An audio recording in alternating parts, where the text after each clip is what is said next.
अडानी के भाइयों का व्यापार चलता है, अडानी का व्यापार चलता है, गोडामी इंटरनेशनल। कौन जवाब देगा इसका? सीबीआई जवाब देगी।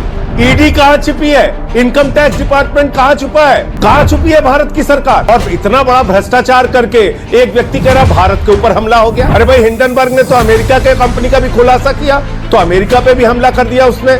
जापान की कंपनी का खुलासा किया तो जापान पे भी हमला कर दिया। और अगर भारत पे हमला हो गया तब तो भारत के प्रधानमंत्री को जरूर बोलना चाहिए, भारत के रक्षा मंत्री को भी बोलना चाहिए। देखिए संदीप जी, अडानी कोई इंडिया नहीं है और इंडिया कोई अडानी नहीं है। और भारत के प्रधानमंत्री वो इंडिया के प्रधानमंत्री हैं, वो कोई अडानी के प्रधानमंत्री नहीं है। लेकिन दुर्भाग्य से पूरी की पूरी भारतीय जनता पार्टी जिस तरह से अडानी के साथ खड़ी है, इनको करोड़ों निवेशकों की चिंता नहीं है जिन्होंने एलआईसी में अपना पैसा लगाया, उन कर्मचारियों की, उन मजदूरों की, उन किसानों की, उन गृहिणियों की जिन्होंने एसबीआई में अपना पैसा जमा किया है, जिनके दिमाग पर चिंता की लकीरें घूम रही हैं। और ये चिंता क्यों है? क्योंकि उसके नाम पर बिजली कर दिया, उसी के नाम पे कोयला कर दिया, उसी के नाम पे आयरन ओर कर दिया, स्टील की कंपनी कर दी, सीमेंट की फैक्ट्री कर दी, पोर्ट कर दिया, एयरपोर्ट कर दिया। जो व्यक्ति 2014 में 37,000 करोड़ की संपत्ति का मालिक था और जब कोरोना काल में पूरे दुनिया में महामारी थी, उस दौरान 2022 के दौरान उसकी संपत्ति बढ़ के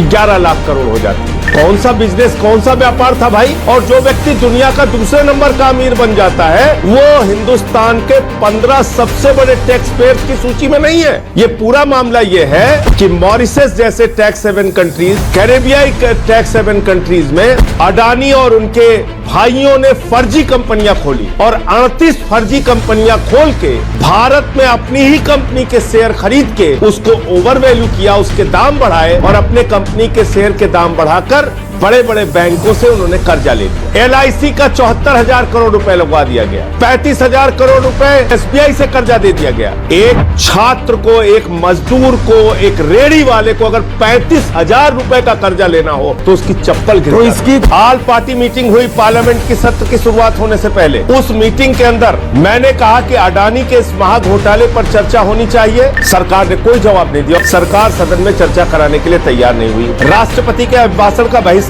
हम लोगों ने किया, आम आदमी पार्टी और बीआरएस ने, और वहां भी हमने डिमांड की कि भाई सदन में चर्चा कराई जाए, उसमें भी नहीं तैयार हुए। फिर आज 267 का नोटिस दिया पार्लियामेंट में, जो एक नियम के तहत दिया कि भाई 267 के नोटिस के तहत इतने बड़े महाघोटाले पर चर्चा कराइए। ये अमृत काल में जहरीला घोटाला है, लोगों की जिंदगी बर्बाद हो रही है। इससे 4.5 लाख करोड़ रुपए निवेशकों के डूब गए शेयर मार्केट के अंदर। कहां छुपी है भारत की सरकार?